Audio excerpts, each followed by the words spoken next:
చలికాలంలో పక్షుల పల్లెటూరు. ఆ రోజు పక్షుల గ్రామం ఒక అద్భుతమైన తెల్లటి ప్రపంచంలా మారిపోయింది. తెల్లవారుజామున 4 గంటల సమయం. ఇంకా సూర్యుడు నిద్ర లేవనీలేదు. కాని చలి మాత్రం అప్పుడే తన ప్రతాపాన్ని చూపిస్తోంది. ఊరంతా దట్టమైన పొగమంచు కప్పేసింది. ఆకాశం నుండి నేల వరకు ఎటు చూసినా పాల పొరలాంటి మంచు పరుచుకుని ఉంది. చెట్టు ఆకుల నుండి టప్ టప్ మని మంచు బిందువులు రాలుతున్న శబ్దం తప్ప వేరే శబ్దమేమీ లేదు. తుని పిచ్చుక తన ఇంటి వెచ్చని గూడులో దలసరి దుప్పటి కప్పుకుని పడుకుంది. కాని గోడల సందుల నుండి వస్తున్న చలిగాలి ఆమెను నిద్రలేపింది. ఆమె వణుకుతూ లేచి కూర్చుంది. పక్కనే గాఢ నిద్రలో ఉన్న తన కూతురు బుజ్జి పిచ్చుకని చూసింది. బుజ్జి తల నుండి కాళ్ల వరకు దుప్పటి ముసుగు తన్ని గురక పెడుతూ నిద్రపోతుంది. తుని పిచ్చుక వణుకుతూ తనలో తాను, అమ్మో, ఈరోజు చలి మరీ ఎక్కువగా ఉంది. నా ఈ ఈకలు కూడా గడ్డకట్టుకుపోతున్నాయి. సమయం ఎంతో తెలియడం లేదు. కిటికీ తీసి చూద్దామా? ఆమె ధైర్యం చేసి మంచం దిగి కిటికీ దగ్గరికి వెళ్లి కొంచెం తలుపు తెరిచింది. అంతే, ఒక్కసారిగా ఉష్మని చల్లటి గాలి ముఖానికి కొట్టింది. బయట దృశ్యం చూసి ఆమె ఆశ్చర్యపోయింది. ఓరి దేవుడా, ఏంటిది? అసలు ఊరుందా లేదా మాయమైపోయిందా? ఎదురుగా ఉన్న చిచ్చుకాకి ఇల్లు కూడా కనిపించడం లేదు. అంతా పొగమంచే. ఆ చలికాలికి బుజ్జి పిచ్చుక కూడా కదిలింది. దుప్పట్లో నుండి ఒక కన్ను మాత్రం బయటికి తీసి తల్లివైపు చూసింది. బుజ్జి పిచ్చుక నిద్రమత్తులో, అమ్మా, ఎందుకు కిటికీ తీశావు? ఆకాశం మన ఇంట్లోకొచ్చేసినట్టుంది. చలి చలి. అవును తల్లి, ఆకాశం కిందకి దిగి వచ్చినట్టే ఉంది. ఈ రోజు మనం పనులకు వెళ్ళగలమా అని అనుమానంగా ఉంది. నువ్వు ఇంకాసేపు పడుకో. నిజమా? పనులకు వెళ్ళక్కర్లేదా? వావ్, అయితే నేను మధ్యాహ్నం వరకు లేవను అంటూ మళ్ళీ ముసుగు తన్నింది. కాని తుని పిచ్చుకకు నిద్ర పట్టలేదు. ఆమెకు రోజువారి పనుల చింత మొదలైంది. నీళ్లు తేవాలి, గింజలు ఏరుకురావాలి. ఇలా కూర్చుంటే ఎలా అని ఆలోచిస్తూ ఒక దృఢ నిశ్చయంతో బయటకు వెళ్లడానికని సిద్ధమైంది. తన పాత ఉన్ని శాలువాను గట్టిగా చుట్టుకుని తలుపు తీసుకుని బయటకు అడుగుపెట్టింది. బయట వాతావరణం ఇంకా భయంకరంగా ఉంది. దారి అస్సలు కనిపించడం లేదు. ఆమె అడుగులో అడుగు వేసుకుంటూ చేతులు చాచి దారిని తడుముకుంటూ నడవడం మొదలుపెట్టింది. కొంచెం దూరం వెళ్లేసరికి పక్కింటి చిచ్చుకాకి ఇంటి ముందు ఏదో గొడవ వినిపించింది.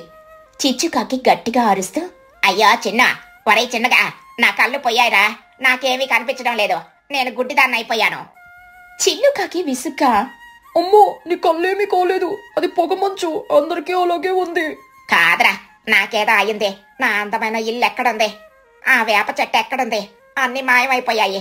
ఎవరో మాయ చేశారో. తుని పిచ్చుక ఆ గొడవ విని నవ్వుకుంటూ అటువైపు వెళ్ళింది.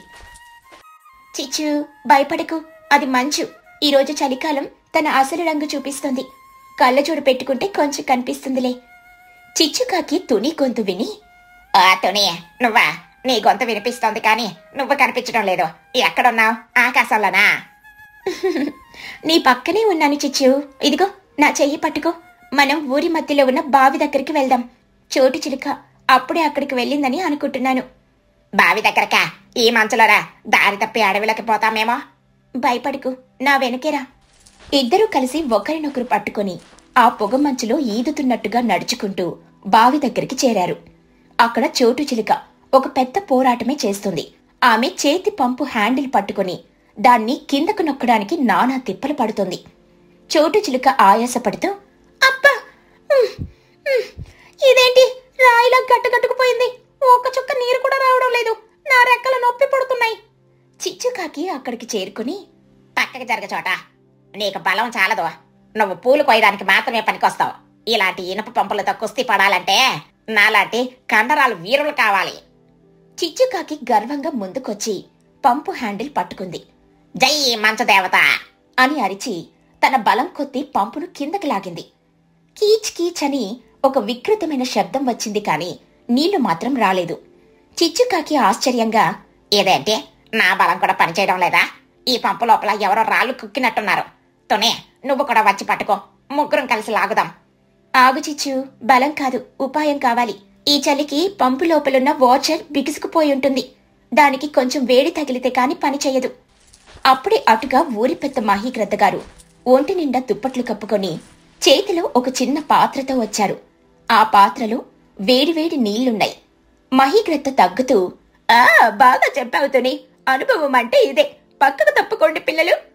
మహీగ్రద్ద గారు ఆ వేడి నీళ్లను పంపు గొట్టం మీద హ్యాండిల్ కీలు దగ్గర పోశారు. ఆ వేడికి ఇనుము కొంచెం సడలింది. అప్పుడు మహీగ్రద్ద ఒక్కసారిగా హ్యాండిల్ కొట్టగానే జలజలజల అంటూ స్వచ్ఛమైన నీళ్లు బయటకొచ్చాయి. ఆ నీటిలో నుండి కూడా పొగలొస్తున్నాయి. ఎందుకంటే బయట గాలి కంటే భూమి లోపలి నీళ్లు కొంచెం వెచ్చగా ఉన్నాయి. చిచ్చుకాకి బిక్కమొహం వేసి, నాకు తెలుసులే, నేను ముందు అంత గట్టిగా లాగడం వల్లే అది లూజ్ అయ్యింది. ఆ క్రెడిట్ నాదే. మహిగారు కేవలం ఫినిషింగ్ టచ్ మాత్రమే ఇచ్చారంతే. అందరూ ఆమె మాటలకు నవ్వుకున్నారు. నీళ్లు పట్టుకున్నాక చలి ఇంకా పెరిగింది. పక్షులన్నీ గజగజ వణుకుతున్నాయి. ఇళ్లకు వెళ్లడానికి కూడా ఓపిక లేనట్టుగా ఉన్నాయి.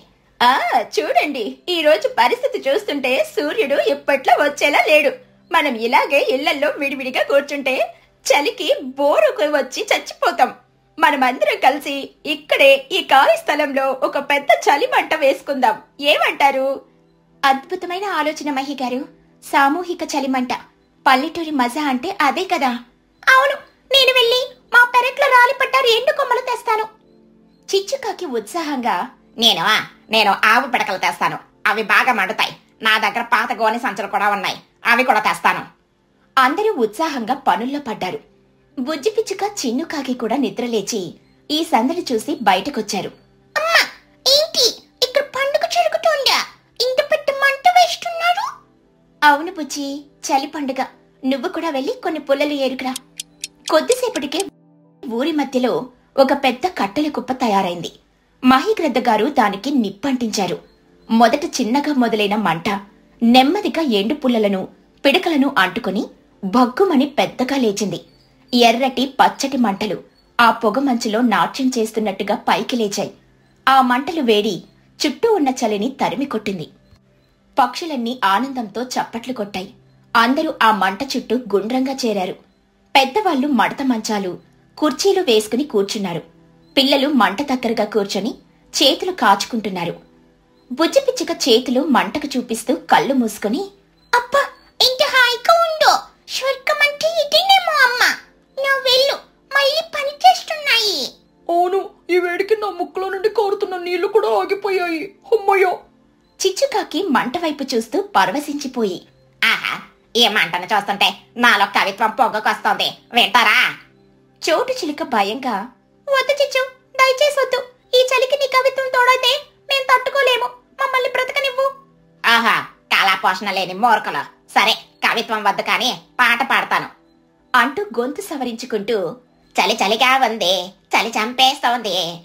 తుని పిచ్చుక నవ్వుతూ అడ్డుపడుతూ, చిచ్చు, నీ పాట తర్వాత ఇప్పుడు కడుపులో కూడా ఎలుకల పాట వినిపిస్తోంది. ఈ మంటలో కాల్చుకు తినడానికి ఏమైనా తెచ్చారా? అయ్యో, మర్చిపోయాను. నేను పిడకలు తేవడంలో బిజీగా ఉంటే తినే విషయం మర్చిపోయాను. ఎంత ఘోరం! తుని పిచ్చుక నవ్వుతూ తన సంచిలో నుండి కొన్ని పెద్ద చిలకడ దుంపలు తీసింది. నేను ఊహించాను, అందుకే ఇవి తెచ్చాను. చలి మంటలో కాల్చిన చిలకడ దుంపలు తింటే ఆ రుచే వేరు, అమృతంలా ఉంటాయి. వావ్, దుంపలు త్వరగా వెయ్యమ్మా, నాకు ఆకలిస్తోంది. తుని పిచ్చుక ఆ దుంపలను మంటలో నిప్పుల మధ్యలో వేసింది. అవి కాలుతుంటే వచ్చే కమ్మటి వాసన ఊరంతా వ్యాపించింది. అప్పుడే చోటు చిలుక కూడా తన సంచిలో నుండి కొన్ని మొక్కజొన్న కంకులు తీసింది. నేను ఇవి తెచ్చాను, కాల్చిన మొక్కజొన్న కూడా భలే ఉంటుంది. అందరూ ఆ మంట చుట్టూ కూర్చొని దుంపలు మొక్కజొన్నలు కాలుతూ ఉంటే కబుర్లు చెప్పుకోవడం మొదలుపెట్టారు. పొగమంచులో ఆ మంట వెలుగు, పక్షుల నవ్వులు ఒక అద్భుతమైన దృశ్యాన్ని ఆవిష్కరించాయి. తుని, పాత రోజులు గుర్తుకొస్తున్నాయి. మన చిన్నప్పుడు కూడా ఇలాగే చలికాలంలో అందరూ కలిసి మంటలు వేసుకునే వాళ్ళం, కథలు చెప్పుకునే వాళ్ళం. ఈ రోజుల్లో అందరూ టీవీలకే అతుక్కుపోతున్నారు. ఇలా కలవడం తగ్గిపోయింది. నిజమే మహిగారు, ఈ చలి మనల్ని మళ్లీ దగ్గర చేసింది. కష్టం వచ్చినా సుఖం వచ్చినా నలుగురు కలిసుంటేనే ఆనందం. కాసేపటికి దుంపలు కంకులు కాలాయి. తుని పిచ్చుక వాటిని బయటికి తీసి బూడిద తులిపి అందరికీ పంచిపెట్టింది. చిచ్చుకాకి కాల్చిన దుంపను 2 చేతులతో పట్టుకుని అటూ ఇటూ మార్చుకుంటూ, అబ్బబ్బబ్బా, కాలుతోంది కాలుతోంది. కొంచెం వావ్, ఎంత తీయగా ఉందో. తుని, నీ దుంపలు బాగున్నాయి. కానీ నిజం చెప్పు, నా పిడకల వల్లే కదా ఈ మంట ఇంత బాగా వచ్చింది. అందుకే ఇవి ఎంత బాగా కాలయ్యి, ఆ క్రెడిట్ నాదే. తుని పిచ్చుక నవ్వుతూ సరేలే చిచ్చు, నీదే. నువ్వు సంతోషంగా ఉంటే చాలు. ఇంకో ముక్క తిను. బుజ్జి, నీకు మొక్కజొన్న కావాలా దుంప కావాలా? బుజ్జి పిచ్చుక రెండు చేతుల్లో రెండు పట్టుకొని నాకు రెండు కావాలి. ఈరోజు చదువు లేదు, పని లేదు, కేవలం తినటం, మంట కాచుకోవడమే ఈరోజు నా బెస్ట్ డే. సూర్యుడు నెమ్మదిగా మంచు పొరలను చీల్చుకుంటూ బయటకు రావడం మొదలుపెట్టాడు. లేత ఎండ కిరణాలు ఆ మంచు బిందువుల మీద పడి వజ్రాల్లా మెరుస్తున్నాయి. ఆ వెచ్చని మంట, రుచికరమైన ఆహారం, స్నేహితుల కబుర్లు, ఆ చలికాలపు ఉదయం పక్షుల పల్లెటూరులో ఒక మర్చిపోలేని తీపి జ్ఞాపకంగా మిగిలిపోయింది. మహీగ్రద్ద లేస్తూ సరే, ఎండొచ్చింది, ఇక పనుల్లో పడదాం. రేపు మళ్ళీ ఇదే సమయానికి ఇదే మంట దగ్గర కలుద్దాం. అందరూ ఉత్సాహంగా తప్పకుండా. పక్షులన్నీ నవ్వుకుంటూ కొత్త ఉత్సాహంతో తమ తమ ఇళ్లకు, పనులకు వెళ్లాయి. చలికాలం అంటే కేవలం వణుకు మాత్రమే కాదు, వెచ్చని స్నేహం కూడా అని వారికి ఆ రోజు అర్థమైంది. పక్షుల గ్రామంలో అప్పుడే వర్షాకాలం ముగిసింది. పొలాలన్నీ పచ్చగా, వాతావరణం చల్లగా, ఆహ్లాదకరంగా ఉంది. ఇంకా చలికాలం రావడానికి చాలా సమయం ఉందని పక్షులన్నీ హాయిగా తమ పనుల్లో నిమగ్నమై ఉన్నాయి. తుని పిచ్చుక అప్పుడే పొలం నుండి ఇంటికి రాగా బుజ్జి పిచ్చుక ఎప్పట్లాగే ఒక మూల దుప్పటి ముసుగు పెట్టి నిద్రపోతోంది. లేపుచి లే, బారెడు పొద్దెక్కింది, ఇంకా నిద్రేనా? వాతావరణం ఎంత బాగుందో చూడు, కనీసం ఈ రోజైనా నాతో పాటు పొలానికి రావచ్చు కదా. బుజ్జి పిచ్చుక కళ్ళు నిలుముకుంటూ ఆవులిస్తూ అమ్మా, ఏంటమ్మా, వాతావరణం చల్లగా ఉంటే పడుకోవాలి కానీ పని చేయాలని ఎందుకు అనిపిస్తుంది నీకు? మంచి కళ్ళు వస్తుంది, నన్ను పడుకోని. తుని పిచ్చుక నవ్వుతూ నీ బద్ధకం ఎప్పటికీ మారదులే తల్లి అని తన పనుల్లో మునిగిపోయింది. మరోవైపు ఊరి అరుగు మీద చిచ్చుకాకి, చోటు చిలుక, మహీగ్రద్ద కూర్చొని కబుర్లు చెప్పుకుంటున్నారు. చిచ్చుకాకి రెక్కలు విదిలిస్తూ అమ్మయ్య, ఈ వర్షాలు వదిలాయి. నా అందమైన నల్ల రెక్కలు ఈ బురదలో తిరిగి తిరిగి రంగు వెలిసిపోయినాయి. ఇప్పుడు హాయిగా ఎండలో కూర్చొని నా సౌందర్యాన్ని పెంచుకోవాలి. నిజమే చిచ్చు, ఈసారి పంటలు కూడా బాగా పండేలా ఉన్నాయి. ఈ ప్రశాంతత ఇలాగే ఉంటే బాగుండు. అవును, కానీ మనం రాబోయే చలికాలం గురించి కూడా ఆలోచించాలి. అందరూ చల్లగా ఎండు పుల్లలు, దుప్పట్లు సిద్ధం చేసుకోవడం మొదలు పెట్టండి. చలి మొదలయ్యాక కంగారు పడకూడదు. చిచ్చుకాకి వెటకారంగా అమ్మా మహిగారు, అప్పుడే విద్యుత్ ప్రణాళికలు వేసేస్తున్నారు. చలికాలం రావడానికి ఇంకా 2 నెలలుంది. అప్పటిదాకా నేను హాయిగా విశ్రాంతి తీసుకుంటాను. నాలాంటి తెలివైన వాళ్ళు చివరి నిమిషంలో కూడా పనులు చక్క పెట్టగలరు. అందరూ నవ్వుకుంటూ ఎవరిళ్లకు వాళ్ళు వెళ్లారు. కాని ఆ రాత్రి పక్షుల గ్రామం ఊహించని ఒక పెద్ద మార్పుకు లోనైంది. ఆ రాత్రి ఎవరూ ఊహించని విధంగా ఉత్తరం నుండి బలమైన చల్లటి గాలులు వీయడం మొదలయ్యాయి. ఆకాశం నిర్మలంగా ఉన్నా ఆ గాలికి చెట్లాకులన్నీ గజగజ వణికిపోయాయి. అర్ధరాత్రయ్యేసరికి ఊరంతా ఒక మంచు దుప్పటి కప్పినట్టుగా అయిపోయింది. ఉదయం నిద్రలేచిన పక్షులకు బయట వాతావరణం చూసి గుండె ఆగినంత పనైంది. అప్పుడే రావాల్సిన చలికాలం 2 నెలలు ముందుగానే వచ్చేసింది. తుని పిచ్చుక వణుకుతూ అయ్యయ్యో బుజ్జి, ఇదేంటి ఇంత చలిగా ఉంది? నా ముక్కు కూడా బిగుసుకుపోతుంది, బయటంతా మంచు కురిసినట్టుంది. బుజ్జి పిచ్చుక దుప్పటి ఇంకా గట్టిగా చుట్టుకుంటూ అమ్మా భలే ఉంది, ఇప్పుడు నేను అస్సలు లేవును. చలికాలం వచ్చిందని అధికారికంగా ప్రకటించేస్తున్నాను. నాకు వేడి వేడిగా పాలు తీసుకురా. నీకిది సరదాగా ఉందా? మనం ఇంకా చలికి దుప్పట్లు సిద్ధం చేసుకోలేదు, కట్టెలు కూడా లేవు. ఈ రాత్రికి వంట ఎలా చేయాలో, ఎలా పడుకోవాలో అని కంగారుగా ఉంది. ఈ గొడవ విని పక్కింటి నుండి చిచ్చుకాకి అరుపులు వినిపించాయి. చిచ్చుకాకి గొంతు వణుకుతూ చిన్నగా నాశనం అయిపోయాన్రా, చలొచ్చేసింది. నా మడత మంచం మొత్తం మంచుతో తడిసిపోయింది. అయ్యో, నేను మొన్ననే నా దగ్గర ఉన్న పాత దుప్పట్లన్నీ సమ్మర్ సేల్ అని చెప్పి తక్కువ రేటుకి అమ్మేశాను. ఎంత తెలుగు తక్కువ పని చేశాను నేను అసలు. అమ్మో, నాకు చలికి పళ్ళు కొట్టుకుంటున్నాయి. ముందు ఆ కిటికీ మూసేయ్. నువ్వు తెలివైన దానివి అన్నావు కదా, ఇప్పుడేదైనా ఉపాయం ఆలోచించు. చిచ్చుకాకి తనలో తాను అయ్యో, నా తెలివి మొత్తం ఎండకే ఎండిపోయినట్టుంది. ఇప్పుడు ఏం చెయ్యాలి? ఊర్లోని పక్షులన్నీ ఆ చలికి తట్టుకోలేక ఎండు పుల్లల కోసం అడవి వైపు పరుగులు తీశాయి. కాని రాత్రి కురిసిన మంచుకు పుల్లలన్నీ తడిసిపోయున్నాయి. వాటిని మండించడం చాలా కష్టంగా మారింది. తుని, ఈ పుల్లలు మండడం లేదు, పొగ తప్ప ఏమీ రావడం లేదు. అలాగే ఉంటే ఈ రాత్రికి మనమందరం చలికి బిగుసుకుపోవడం ఖాయం. పిల్లల పరిస్థితి ఏంటో? అందరూ ఇలా కంగారు పడుతూ ఉంటే చిచ్చుకాకి మాత్రం తన వ్యాపార మెదడు పనిచేయడం మొదలుపెట్టింది. అందరూ చలితో చచ్చిపోతున్నారు. ఇదే మంచి అవకాశం. వీళ్ళ చలిని అడ్డం పెట్టుకుని నేను డబ్బు సంపాదించాలి అని ఒక దుష్ట ఆలోచన చేసింది. వెంటనే చిచ్చుకాకి ఇన్స్టంట్ హీట్ సెంటర్ అని ఒక బోర్డు పెట్టింది. చిచ్చుకాకి గట్టిగా అరుస్తూ, రండి రండి, చలికి వనకకండి. చిచ్చుకాకి దగ్గర తక్షణమే వేడి దొరుకుతుంది. 1 గంట పాటు చలిమంట కేవలం 10 రూపాయలు మాత్రమే. పక్షులన్నీ ఆశ్చర్యంగా చిచ్చు వైపు చూశాయి. చిచ్చు, నీ దగ్గర అంత కట్టెలెక్కడివి? చిచ్చుకాకి గర్వంగా, అదే నా వ్యాపార రహస్యం. నేను ఎండాకాలంలోనే కట్టెలు కొని నా ఇంటి కింద దాచిపెట్టానులే. నా ముందు చూపాలాంటిది మరి. రండి, ఎవరికి కావాలి వేడి? కొన్ని పక్షులు ఆ చలికి తట్టుకోలేక 10 రూపాయలిచ్చి చిచ్చు మంట దగ్గర చలి కాచుకోవడం మొదలుపెట్టాయి. చిచ్చుకాకి ఆ డబ్బును లెక్క పెట్టుకుంటూ మురిసిపోతోంది. కాని చిచ్చుకాకి అతి తెలివి ఎంతోసేపు దాగదు కదా. తాను దాచిపెట్టిన కట్టెలు చాలా తక్కువ. అవి గంటలోనే అయిపోయాయి. ఏంటి చిచ్చు, మంట ఆరిపోయింది. నేను 10 రూపాయలిచ్చాను కదా. చిచ్చుకాకి కంగారు పడుతూ, అదే అదే గాలి ఎక్కువగా ఉంది, అందుకే త్వరగా కాలిపోయాయి. ఇదిగో 10 రూపాయలిస్తే మళ్ళీ వెలిగిస్తాను.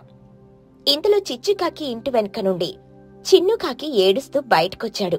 అమ్మో అమ్మో, మన ఇంట్లో పొగ, ఇంట్లో ఉండలేకపోతున్నాను. నువ్వు మన పాత కుర్చీని మంచాన్ని కూడా మంటలో వేసేసావా? అసలు విషయం బయటపడింది. చిచ్చుకాకి దగ్గర ఎండు పుల్లలు ఏమీ లేవు. డబ్బుల ఆశతో తన ఇంట్లో ఉన్న పాత చెక్క సామాన్లన్నిటినీ విరక్కొట్టి మంట వేసింది. ఆ సామాను త్వరగా కాలిపోవడంతో ఆమె వ్యాపారం అరగంటలోనే మూతపడింది. చూసావా చిచ్చు, నీ అతి తెలివి. ఇప్పుడు నీ ఇంట్లో సామాను పోయింది, నీకు డబ్బు రాలేదు. పైగా మేమందరం ఇంకా చలిలోనే ఉన్నాం. చిచ్చుకాకి అవమానంతో తలదించుకుంది. తన బద్ధకం, పిసినారితనం, అతి తెలివి వల్ల తానే ఇబ్బందుల్లో పడింది. గ్రామం మొత్తం నిరాశలో మునిగిపోయింది. సాయంత్రం అవుతోంది. చలి పెరుగుతోంది. ముఖ్యంగా పిల్లలు, ముసలివాళ్లు చలికి వణకడం మొదలుపెట్టారు. తుని, ఇప్పుడేం చేద్దాం? ఈ రాత్రి గడవడం చాలా కష్టం. తుని పిచ్చుక చుట్టూ చూసింది. అందరూ ఎవరింట్లో వాళ్ళు తలుపులు మూసుకొని ఉన్న ఒక్కో దుప్పటితో వణుకుతున్నారు. ఇలా విడివిడిగా ఉంటే ఈ చలిని తట్టుకోలేమని అనుకుంది తుని. తుని పిచ్చుక అందర్నీ పిలిచి గట్టిగా, అందరూ వినండి, నాకొక ఆలోచన వచ్చింది. మనం ఇలా విడివిడిగా ఉండి చలికి చావడం కంటే అందరం ఒకే చోట చేరితే ఎలా ఉంటుంది? ఒకే చోట చేరడమా? ఎందుకో? గ్రూప్ డిస్కషన్ పెట్టడానికా? కాదు చిచ్చు, మనందరిలోకి మహీగ్రద్ది గారి ఇల్లు చాలా పెద్దది, గట్టిది కూడాను. మనమందరం మన దగ్గరున్న కట్టెలు, దుప్పట్లు, గింజలు అన్నీ తీసుకుని ఈ రాత్రికి మహీగారి ఇంటికి వెళ్ళిపోదాం. అందరం కలిసి ఒకే పెద్ద మంట వేసుకుందాం. ఒకే చోట వంట చేసుకుని తిందాం. ఒకరి వెచ్చదనం ఒకరికి తగులుతుంది. పిల్లలందరూ మధ్యలో సురక్షితంగా ఉంటారు. తుని చెప్పిన ఆలోచన అందరికీ నచ్చింది. అవును, ఇది చాలా మంచి ఆలోచన. ఐక్యమత్యమే మహాబలం అన్నారు. అరగంటలో పక్షులన్నీ తమ దగ్గరున్న ఒక్కో పుల్ల, ఒక్కో దుప్పటి, పిడికెడు గింజలు పట్టుకుని మహీకృత ఇంటికి చేరాయి. ఆ ఇల్లు మొత్తం పక్షుల కిలకిల రావాలతో నిండిపోయింది. మహీకృత, తుని పిచ్చుక కలిసి అందరూ తెచ్చిన గింజలతో ఒక పెద్ద గిన్నెడు వేడివేడి జావ కాచారు. చోటు చిలుక, లూసీ పావురం కలిసి పిల్లలందర్నీ ఒకచోట చేర్చి వాళ్లకు దుప్పట్లు కప్పారు. మధ్యలో పెద్ద మంట వేశారు. ఆ మంట చుట్టూ పక్షులన్నీ కూర్చొని చలి కాచుకుంటూ కబుర్లు చెప్పుకోవడం మొదలుపెట్టాయి. చిచ్చుకాకి మాత్రం ఒక మూల విసుగ్గా కూర్చుంది. తన దగ్గర దుప్పటి లేదు, కట్టెలు కూడా లేవు. చలికి వణుకుతోంది. కాని గర్వం అడ్డొచ్చి ఎవ్వర్నీ అడగలేకపోతుంది. బుజ్జి పిచ్చుక ఇది గమనించింది. తాను నిద్రపోవడానికి సిద్ధం చేసుకున్న చిన్న దుప్పటిని తీసుకెళ్లి చిచ్చుకాకి మీద కప్పింది. పడుకో అత్త, చలి తగ్గుతుంది. చిచ్చుకాకి ఆశ్చర్యంగా బుజ్జి వైపు చూసింది. తన కళ్ళల్లో మొదటిసారి పశ్చాత్తాపం కనిపించింది. ఆ రాత్రి ఊరు మొత్తం ఒకే కుటుంబంలా ఆ ఇంట్లో గడిపింది. వేడి వేడి జావ తాగుతూ ఒకరి దుప్పటి ఒకరు పంచుకుంటూ ఆ అనుకోని చలిని ఐక్యమత్యంతో ఎదుర్కొన్నారు. ఇక మరుసటి రోజు ఉదయం సూర్యుడు మళ్లీ ప్రకాశవంతంగా బయటికొచ్చాడు. చలిగాలులు ఆగిపోయాయి.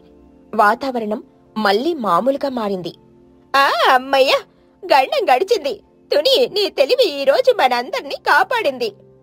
చిచ్చుకాకి నెమ్మదిగా తుని దగ్గరికొచ్చి, తుని, నేను నిన్న నీ దగ్గర 10 రూపాయలు తీసుకున్నాను కదా, ఇదిగో తిరిగి తీసుకో. నా దగ్గర ఇప్పుడు ఇంట్లో సామాన్లు కూడా లేవు. నాకు కొంచెం జావ అప్పుగా ఇస్తావా? ఆమె మాటలకు అందరూ నవ్వారు. తుని పిచ్చుక నవ్వుతూ, సరేలే చిచ్చు, అప్పు కాదు, ఇదిగో తీసుకో. కానీ ఒకటి గుర్తు పెట్టుకో, తెలివంటే ఆపదను అవకాశంగా మార్చుకోవడం కాదు, ఆపదలో ఉన్నవారిని ఆదుకోవడం. చిచ్చుకాకి సిగ్గుతో తలదించుకుంది.